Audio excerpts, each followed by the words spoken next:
Hello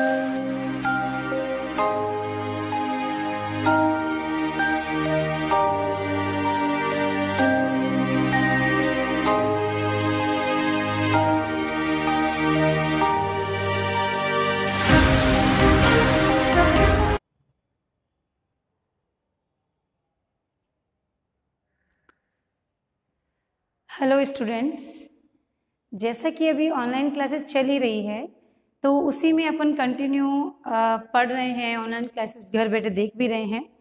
तो सभी बच्चे रेगुलर यदि क्लास ले रहे हैं तो इन्हें पता होगा कि अपन 12वीं क्लास का रसायन विज्ञान का सेकंड चैप्टर अभी रीड कर रहे हैं। सेकंड जब चैप्टर चल रहा है तो उसके ही अंतर्गत अपन ने बहुत सारे टॉपिक्स को डिस्कस कर लिया है, क्योंकि सेकंड चैप्टर विलयन है।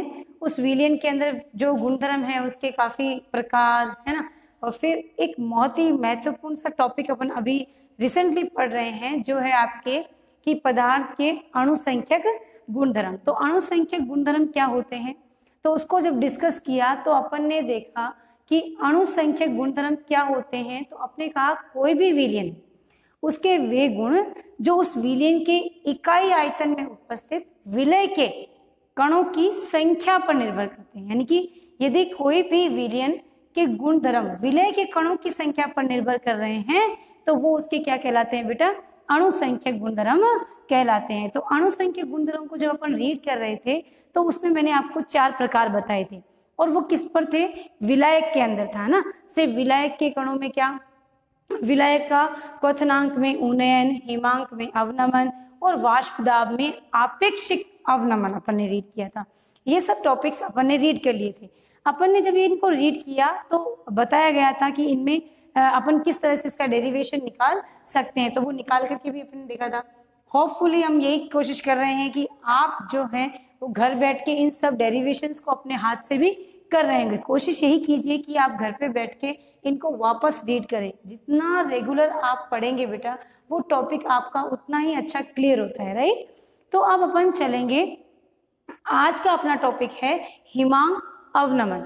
अब हिमांक अवनमन क्या होता है, तो हिमांक का मतलब होता है किसी भी द्रव पदार्थ का ठोस में बदलना, राइट, यानी जमना।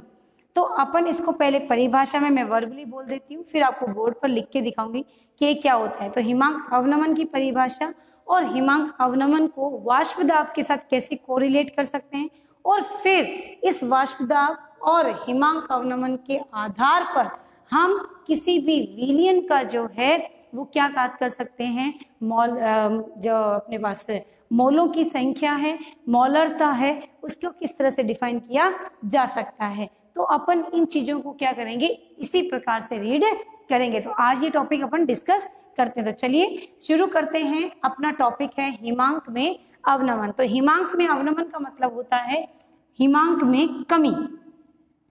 हिमांक एक प्रकार का ताप है, राइट।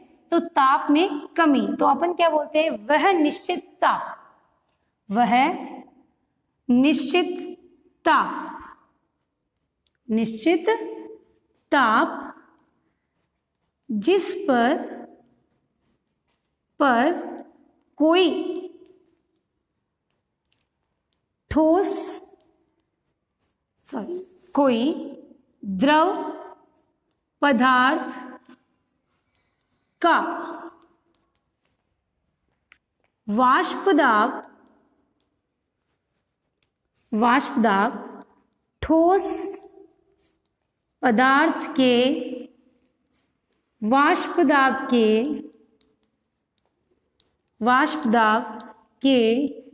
बराबर होता है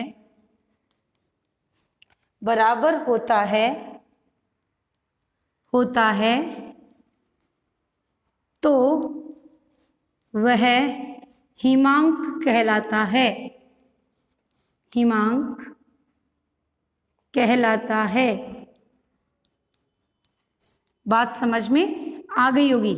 हिमांक किसे कहते हैं, किसी वह निश्चित ताप जिस पर कोई भी द्रव पदार्थ का वाष्प दाब ठोस पदार्थ के वाष्प दाब के बराबर होता है तो वह हिमांक कहलाता है। सही बात है, इसे अपन क्या कहते हैं, हिमांक कहते हैं।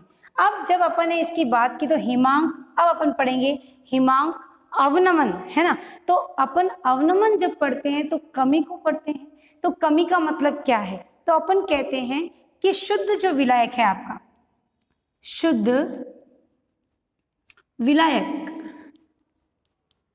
शुद्ध विलायक का वाष्प दाब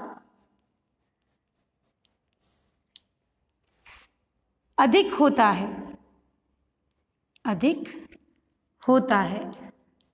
क्या होता है बेटा, अधिक होता है जब इसमें मतलब विलायक में अवाष्पशील पदार्थ विलय मिलाया जाता है तो उसके वाष्प दाब में कमी आ जाती है।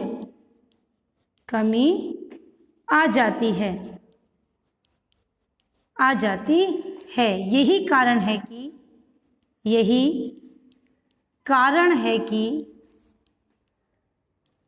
है कि क्या विलायक की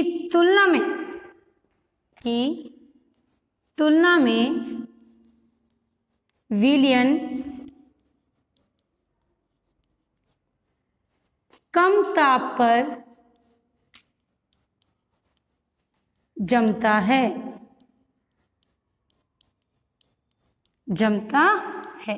बात समझ में आ गई होगी। शुद्ध विलायक का वाष्प दाब अधिक होता है, ये हम बात कर चुके हैं। अशुद्धि मिलाते ही वाष्प दाब में क्या हो जाती है बेटा, कमी आ जाती है। अशुद्धि कौन सी होगी, वो अवाष्पशील पदार्थ की होगी। अवाष्पशील पदार्थ मिलाते ही क्या हो जाता है, उसके वाष्प दाब में कमी आ जाती है। अर्थात आप कोई भी द्रव को प्रेशर ज्यादा देंगे, प्रेशर दिया, उसके टेम्परेचर को आपने कम किया, दाब देकर ताप को कम किया, तो वो द्रव किस में बदल जाएगा, ठोस में बदल जाता है। फॉर एग्जाम्पल, अपने ने फ्रिज के अंदर पानी रखा तो क्या हो जाता है कि वहां पर एक गैस है जो उस पानी के कण पर क्या डालती है, दाब डालती है, जिससे कण क्या जाते हैं, पास। दूसरी बात, पानी जब अंदर रखते हैं तो फ्रिज का जो टेम्परेचर होता है वो बाहर के टेम्परेचर की तुलना में क्या होता है बेटा, कम होता है। जैसे कम होना शुरू होता है, वहां पर पानी किस में बदल जाता है, बर्फ में बदल जाता है। नेचुरली भी अपन देखें तो एक तो फ्रिज के बाहर का पोर्शन होता है जिसके अंदर भाग में अपन रखें तो कुछ चीजें रख सकते हैं, लेकिन जो अपना फ्रीजर होता है उसके अंदर ही अपन फ्रिज जमने के लिए, बर्फ जमने के लिए रखते हैं, क्योंकि उसका टेम्परेचर और भी ज्यादा क्या होता है, कम होता है। इसलिए वहां पर आसानी से द्रव किस में बदल जाता है बेटा, ठोस में बदल जाता है। तो ये था आपका हिमांक में अवनमन की परिभाषा, और इस परिभाषा के आधार पर हम वाष्प दाब और ताप में संबंध को दिखाने के लिए ग्राफ समझाएंगे, जो इसका आप एक बार स्क्रीनशॉट ले लें ताकि आप इसे अपने नोट्स में उतार सकें। अब आगे चलते हैं, अपन इनको जो है एक ग्राफ के रूप में समझाते हैं। तो ग्राफ के रूप में जब समझाते हैं तो वो किस तरह से व्यक्त किया जाता है, वो बहुत ही क्लियरली समझ में आ जाता है कि अपन किसी भी शुद्ध विलायक का वाष्प दाब देखें और किसी भी अवाष्पशील विलयन का जब वाष्प दाब देखते हैं तो वो किस प्रकार से प्राप्त होता है। तो आइए अपन एक बार डायग्राम बनाकर उसे समझ लेते हैं। तो ये रहा आपका एक एक्स और वाई एक्सिस आपकी, और इसके अंदर अपन क्या करते हैं, ये तो रहा आपका वाष्प दाब और ये है आपका ताप। ठीक है, वाष्प दाब जो है वो आपका यहाँ पर 1 atm है। एटमॉस्फेयर जो है आपका, वायुमंडलीय जो दाब है आपका वो कितना है, 1 atm, जो इस तरह से प्राप्त होता है एक सीधी लाइन के रूप में। अपने को वायुमंडल का जो दाब है वो ताप पर क्या है, एक स्ट्रेट लाइन दिखा रहा है। अब अपन ने देखा कि कोई भी अपने पास दो है, अपने पास एक तो क्या है बेटा, विलयन है, और एक क्या है अपने पास, विलायक है। ध्यान देंगे, ध्यान से समझेंगे, विलयन और विलायक। विलायक तो क्या है बेटा, शुद्ध है, जिसमें अवाष्पशील पदार्थ नहीं मिला हुआ है, और विलयन में क्या है, अवाष्पशील विलय मिला हुआ है। राइट। तो अपन ने क्या किया, एक पात्र के अंदर इसको डाला, किसको, शुद्ध विलायक, और उसमें क्या डालना शुरू किया, विलय को डालना शुरू किया। तो पहले तो अपन ने एक शुद्ध विलायक लिया और उसका दाब देखा, तो वो कहाँ पर प्राप्त हुआ, अपने को देखा तो ये इस तरह से प्राप्त हो गया। यहाँ पर अपने को ये क्या प्राप्त हुआ, वायुमंडलीय दाब के बराबर, और यहाँ पर इसका क्या आया, टेम्परेचर आया शुद्ध विलायक का, जिसे अपन क्या बोलते हैं, TF लिख दिया। अब अपन ने देखा कि इसके बराबर, वायुमंडल के बराबर किसको करना है, वाष्प दाब को। वाष्प दाब में क्या आ रही है, विलयन के वाष्प दाब में क्या आ रही है, कमी आ रही है, यानी वाष्प दाब में कमी आएगी तो वो यहाँ यूं चलेगा, और ये इस तरह से वायुमंडल दाब में क्या आ गई, कमी आ गई। यहाँ पर इसको जब अपन ने इस तरह से लाया तो ये यहाँ पर एक पॉइंट प्राप्त हुआ, क्योंकि वाष्प दाब में क्या आ रही है, कमी आ रही है। इस बिंदु पर वो कमी को शो करता है। अब हमें क्या करना है, वाष्प दाब में कमी को तो देख लिया, लेकिन हमें क्या करना था, उस पदार्थ को ठोस में भी बदलना था, यानी कि द्रव विलायक और ठोस विलयन। ठीक है, तो हमने देखा कि द्रव विलायक का जो वाष्प दाब है वो कहां पर आ रहा है, आपके इस टेम्परेचर के ऊपर। अब इसको, इस द्रव का जब अपन क्या करेंगे, हिमांक ज्ञात करेंगे, तो अपन ने देखा कि ये यहां पर प्राप्त होता है, यानी कि इसके ताप में इतनी क्या आ गई बेटा, कमी आ जाती है, यानी कि अपन इसका टेम्परेचर यहाँ पर नोट करेंगे। ये तो क्या हुआ, शुद्ध विलायक हो गया, और यहाँ पर ये क्या आ गया, विलयन, TF। ध्यान करेंगे वापस कि ये क्या कह रहा है। अपन देखते हैं कि अपने पास ये शुद्ध विलायक द्रव था जिसका वाष्प दाब हमें यहाँ पर प्राप्त हुआ, और उस समय उसका तापमान TF नोड था, मान ली बात। अब TF नोड के बाद अपन ने इस द्रव विलायक को किस में बदला, अशुद्ध अवाष्पशील पदार्थ मिलाकर ठोस में बदल दिया। तो हमने देखा कि इस ठोस पदार्थ का जो वाष्प दाब है वो यहाँ पर आकर रुकता है, यानी कि वाष्प दाब में क्या आ गई, कमी आ गई। वो वायुमंडलीय वाष्प दाब से क्या हो गया, कम। जब इसमें कमी आती है तो उस दौरान इसका फ्रीजिंग पॉइंट जो होता है, यानी कि जब इसको अपन इसका हिमांक ज्ञात करते हैं तो अपन देखते हैं कि इसके तापमान में भी क्या आ जाती है बेटा, कमी आ जाती है। ये आप नेचुरली एग्जाम्पल घर पे भी देख सकते हैं। एक पात्र ले, उसमें पानी रखें और सिंपल पानी को फ्रीजर में रखें, एक पानी ले उसमें नमक मिलाकर उसको फ्रीजर में रखें। आप देखेंगे कि नमक जो डाला हुआ पानी है वो पहले बर्फ में बदलेगा। क्यों? क्योंकि उसके हिमांक का मान क्या हो जाता है, कम हो जाता है, यानी फ्रीजिंग पॉइंट जो उसका है वो कम हो जाता है। तो ये क्या है, विलयन का। और ये तो यहाँ पर टेम्परेचर में क्या आ गया, टेम्परेचर में क्या हो गया बेटा, परिवर्तन आ गया, है ना। TF में क्या आ गया, डेल TF, यानी हिमांक अवनमन, राइट। तो ये ग्राफ ये दिखा रहा है कि अपने पास क्या हो रहा है, वाष्प दाब में क्या आ रही है, कमी, साथ ही किसमें भी कमी आ रही है, तापमान में भी कमी आ रही है, यानी कि डेल P वाष्प दाब में अवनमन, और दूसरा क्या है, डेल TF, यानी कि तापमान या हिमांक में भी क्या प्राप्त होता है, अपने को कमी प्राप्त होती है। तो ये है आपका ग्राफ जिसको अपन क्या करेंगे, नोट करेंगे। ये आपका वायुमंडलीय दाब, ठीक है। इस वायुमंडलीय दाब ये किसका है, शुद्ध द्रव विलायक का, ये किसका है, ठोस विलयन का। तो इस प्रकार ये क्या था, ग्राफ अपने को प्राप्त हो जाता है। अब इसी ग्राफ के आधार पर अपन क्या करेंगे, इसका कैलकुलेशन शो करेंगे। तो अपन चलते हैं आगे, ये आप उतार लेंगे, इसका स्क्रीनशॉट ले लेंगे। चलते हैं आगे। अब अपन देखते हैं कि इसको अपन किस तरह से डेरिवेशन में लिख सकते हैं। तो आइए अपन इसको एक डेरिवेशन में शो करते हैं कि अपन इसको किस प्रकार से लिख सकते हैं। तो ये आपने वाष्प दाब में और ग्राफ में वाष्प दाब और ताप के अंदर ग्राफ के माध्यम से एक संबंध पढ़ लिया है। अब अपन देखते हैं कि इस डेरिवेशन को किस तरह समझेंगे। तो सबसे पहले आप ग्राफ बना लेंगे साइड में, और ग्राफ बनाने के बाद आप लिखेंगे क्या, कि शुद्ध विलायक का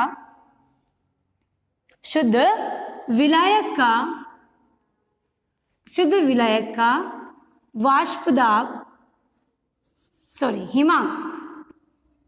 हिमांक TF नोड है, तथा विलयन जो कि जिसमें क्या मिली हुई है, अशुद्धियां। विलयन का हिमांक क्या है बेटा, विलयन का हिमांक, यहां पर TF नोड, यहां पर TF है, तो हिमांक अवनमन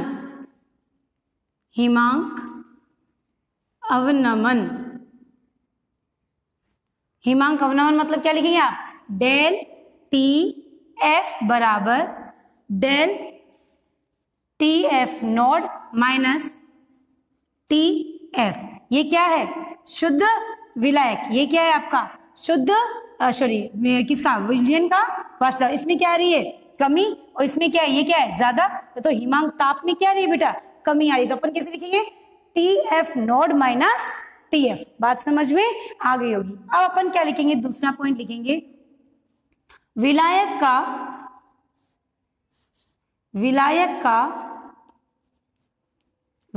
का ये इनको नोट करेंगे आप ऐसे ही, विलायक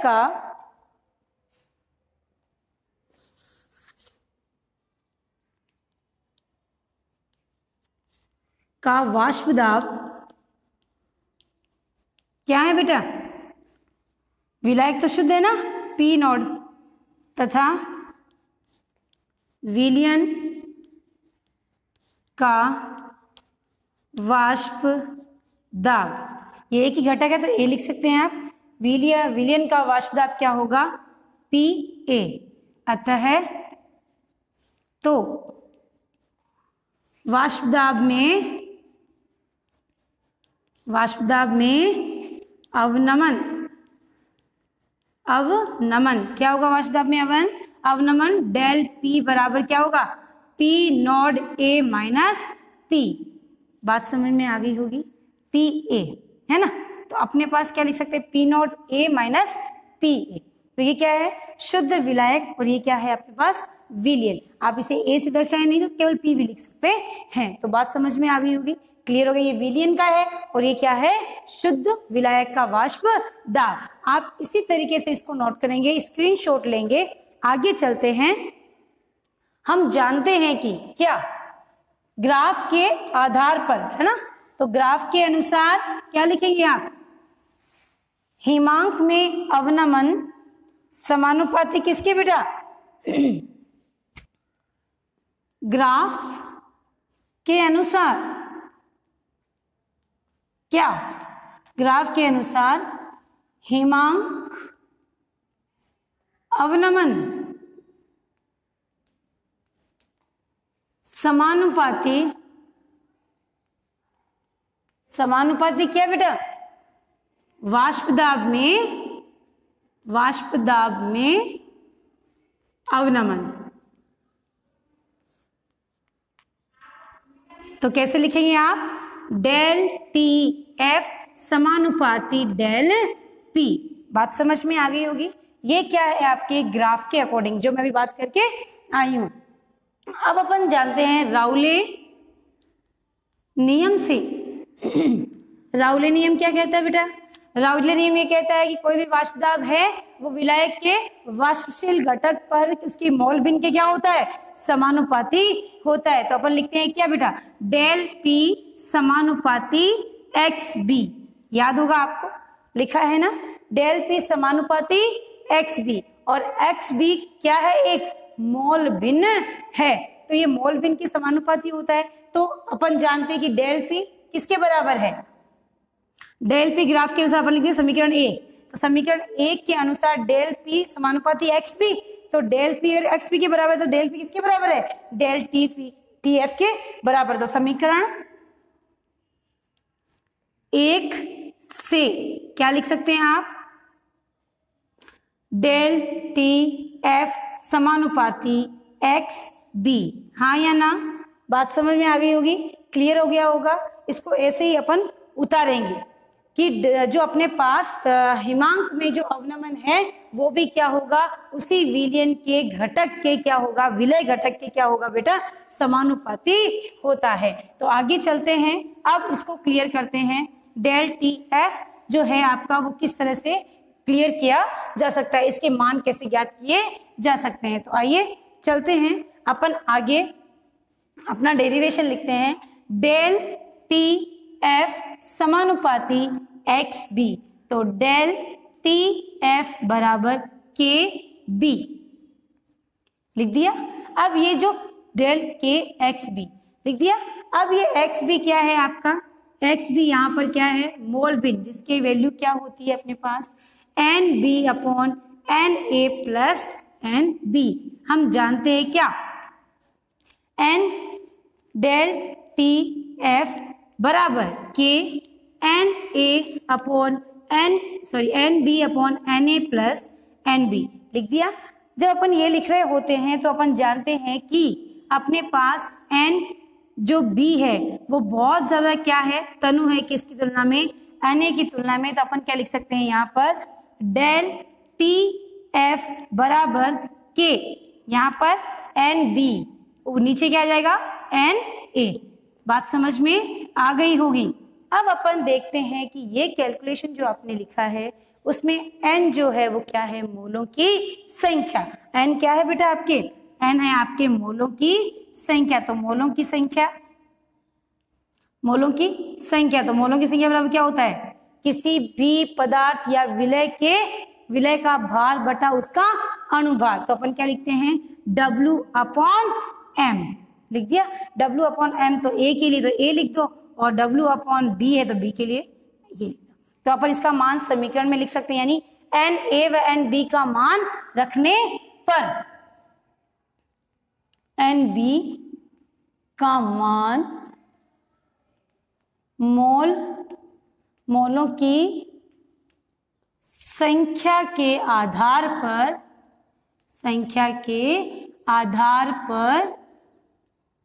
रखने से क्या हो गया, रखने से। तो अपन क्या लिखेंगे, डेल टी एफ बराबर के, लिखा क्या है अपने पास, W B upon M B गुणा M A upon W A. बात समझ में आ गई होगी। यहां पर यदि विलायक को केजी में व्यक्त करें तो क्या लिखेंगे आप, डेल टी एफ बराबर, अपने पास ये क्या है बेटा, केजी में व्यक्त हो रहा है विलायक, यानी कि ये क्या है, मोललता। क्या है बेटा, मोललता। तो मोललता में अपन क्या लिख सकते हैं, के डॉट एम ए गुणा एम। बात समझ में आ गई होगी। इसको हम क्यों लिखा है, क्योंकि इस वैल्यू को अपन किससे व्यक्त कर रहे हैं, मोललता, यानी कि अपन ने विलायक को किसमें ले लिया है, केजी के अंदर ले लिया है। तो अब अपन इसको ऐसे भी लिख सकते हैं, डेल टी एफ बराबर, हम इन दोनों को यदि कांस्टेंट मान लें तो एक नया स्थिरांक दिया गया है, क्या बेटा, के एफ, जो क्या है, मोलल हिमांक अवनमन स्थिरांक। के एफ क्या है, मोलल हिमांक अवनमन स्थिरांक। तो अपने के एफ डॉट एम, तो ये आ गई आपकी क्या, हिमांक के साथ किसका संबंध, उसके अणुभार के साथ संबंध को व्यक्त कर रहा है। इस प्रकार अपन किसी भी वैल्यू को ज्ञात कर सकते हैं। आपका न्यूमेरिकल जो होता है वो इस बेस पर हल किया जा सकता है, और आपका जो मोलर द्रव्यमान है, अणुभार है, उसका डायरेक्ट यदि संबंध आपको निकालना है तो इस तरह से निकाल सकते हैं। और के एफ का मान यदि आपको निकालना है तो के एफ बराबर आप क्या लिख सकते हैं, del T F upon M, इस तरह भी ज्ञात कर सकते हैं। तो ये है आपका क्या, एक हिमांक अवनमन का डेरिवेशन, जिसे आप बहुत ही केयरफुली आराम से बोर्ड से उतार सकते हैं। इसका स्क्रीनशॉट ले ले ताकि आपको ये चीज समझ में आ जाए। अपने पास अणुसंख्यक गुणधर्म का आज तीसरा टॉपिक डिस्कस हो चुका है। उम्मीद यही है कि आप घर बैठकर इन चीजों को पढ़ रहे होंगे, अच्छे से इनके नोट्स बना रहे होंगे, क्योंकि ये चीजें तभी समझ में आएगी जब पीछे का आपको क्लियर होगा। तो कोशिश कीजिए कि आप घर बैठकर कम से कम इनके नोट्स बनाएं और उनको रेगुलर रीड करें। मैं ये नहीं कह रही हूँ कि आप रेगुलर उसको याद करें, पर कम से कम एक बार आप उसे जरूर पढ़ें ताकि आप उस चीज को भूलें नहीं। तो कोशिश कीजिए अच्छे से बैठकर घर पे उनके नोट्स तैयार कीजिए और इनको पढ़िए। नेक्स्ट टॉपिक जो अपना होगा वो अगले वीडियो में अपन डिस्कस करेंगे। अपना लास्ट टॉपिक होगा वो परासरण दाब। अपन जो चैप्टर है अपना खत्म होने को है, फर्स्ट चैप्टर आपका हो गया है, सेकंड चैप्टर होने वाला है, तो नोट्स बराबर बनाते रहिए और अच्छे से इनको पढ़ते रहिए। Thank you.